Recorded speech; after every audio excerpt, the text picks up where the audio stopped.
The Aral Sea was once the fourth largest lake in the world. Today it's almost gone. In 1960, the Soviet Union diverted its feeder rivers to irrigate cotton.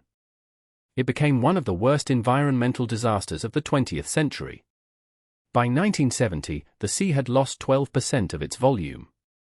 The fishing industry collapsed. The port of Nieuwenaak found itself stranded miles from the shoreline. By 1990, the sea had shrunk to a third. It split into the North and South Aral Sea.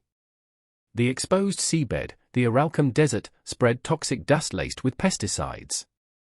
Respiratory diseases and cancer rates skyrocketed.